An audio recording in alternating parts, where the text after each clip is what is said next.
Hi everybody, welcome to my channel. This is Mora in Mexico, and it's been a few weeks since I made a video, and that really wasn't intentional. Just a lot of things have been happening in my life, and so this is just a quick update for summertime in Michoacan in the mountains and what's going on in my life.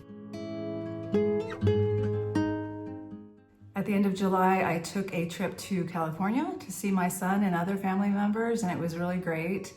I will always love Northern California. You know, I spent about 35 years of my adult life there, and it's just the geography and the terrain. It's the rolling vineyards and towering redwoods, the smell of oak trees and eucalyptus in the summertime. I'll just always love it there.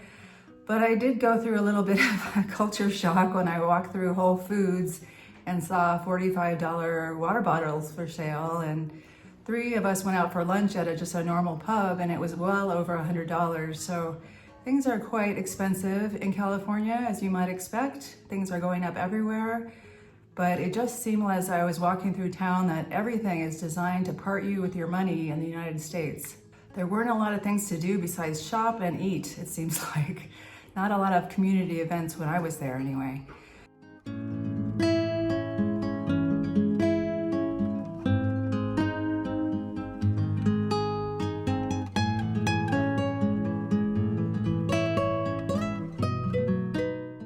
But it was great to see my son. My son is 38 years old, living in Northern California with his own business.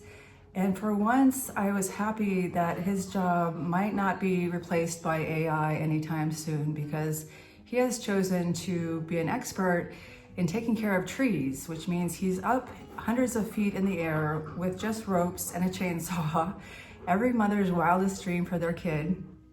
And though it's very dangerous, he loves it. And that's what he does for a living. So if you need any tree work in Northern California, let me know and I will refer you. But it was great to see him and other family members, and I had a really easy flight. Luckily for me, just an hour away from here is the beautiful city of Morelia, and there they have an international airport where it's a quick 4-hour flight straight to Oakland. So I'm really lucky in that way. And this trip was smooth, everything went well. On the way back, I had an overnight flight, and as we approached the Morelia airport at dawn, there are these beautiful canyons and rivers and towers of clouds in the distance. And since it's the rainy season, there was lightning way off out there, and it turned the clouds pink and orange, and it was just so majestic and beautiful. I love the weather here. It's very dramatic. Now that we're in the rainy season, it is a constant challenge to keep the floors clean with the dogs. There's mud out there, and almost every day it rains. But today we started the day with the beautiful sunshine, and most likely later on this afternoon, the clouds will roll in.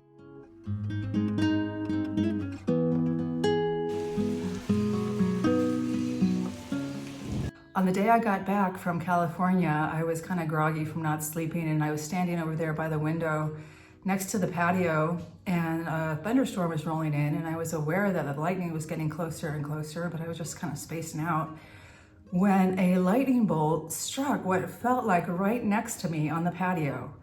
It was like you would think it would be. There was crackling energy in the air, there was a flash of light, blinding light, and a booming sound all at the same time. I must have jumped 3 feet in the air, and then I ran to the bedroom with the dogs, and we were all fine.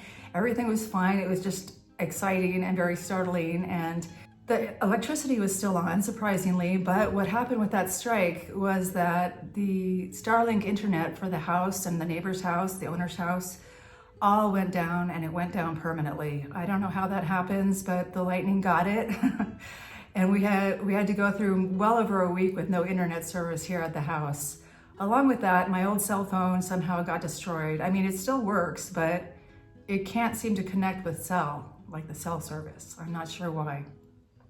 So the following week was a challenge, trying to get cell service and a new phone, and just trying to communicate with the world as I was going through 2 real estate transactions during this time, buying a house and selling a house, and not having a connectivity was a really kind of disastrous thing. So I was working on that for the whole week, and there was no time to make a video. Even when I tried, most of my videos, even the recent ones, are up in the cloud, and to download them to make the video, I used up all my cell service in one 5-minute session, and it didn't even do the trick. So I've had to wait to make this video until we got service again, and thanks for being here. Let me tell you about what's going on.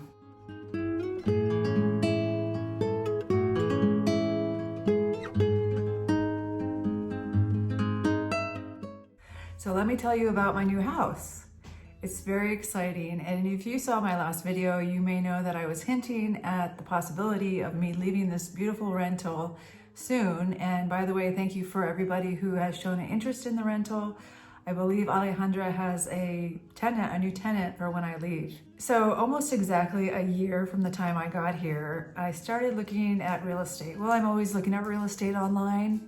But when Alejandra and Enrique told me that they were planning to sell this property, I started looking at a few houses for sale in person. And I have taken you on a few tours in recent videos that you've seen some houses available around here. I knew that if I started seeing things in person, I might find a deal I could not refuse. Even though I plan to buy a house next year and not this year, that is exactly what happened. And I found a bargain so good that I feel like I couldn't wait, and I jumped on it, and now we've been in escrow for this property for the last few weeks, and I'm very excited to be moving into my own house here in Mexico soon. And for years, even decades, I've been dreaming about a property big enough to have a big garden and possibly more animals. So when I saw this bargain, I jumped on it, and I'm so excited. It's so fun to make a new place, a new home, into your own home, and I'm really looking forward to moving in. However, with big decisions often come big mixed feelings. And I have to admit that I'm feeling a lot of mixed feelings. For instance, I've really enjoyed the last almost year and a half of traveling in Mexico and having the world at my feet. There's nothing like that in-between stage when you've quit something but you haven't started the next thing and the world is at your feet. You can do pretty much anything that you can imagine. Well, I'm not saying I could be the next female pope, but you know what I mean, and anything within reason.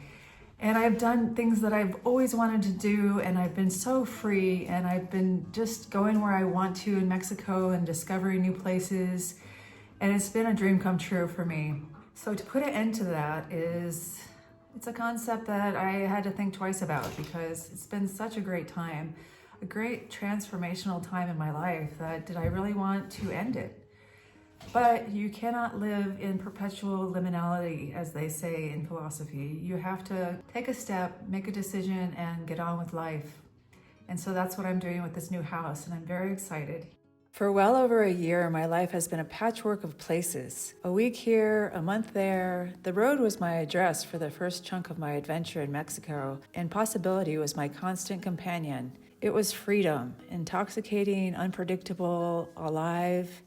But here's the thing no one tells you about freedom. At some point, it asks you to choose. Philosophers call this liminality, that in-between space where you're not who you were, but you're not yet who you're becoming. It's a threshold. I've been tempted to stay there forever, because here you have all the futures in front of you, and choosing one means letting go of all the rest. But I've made my choice. I'm buying a house in Mexico. A real home with walls I can paint, a garden I can fill, and roots that reach deeper than my next travel plan. It's exciting, and I'll be honest, a little bittersweet, because it means my traveling adventure, at least this chapter of it, is ending. And yes, there's a part of me that still wonders, will I get restless? If I do, then I'll take it as a sign that I'm still reaching and still stretching toward life.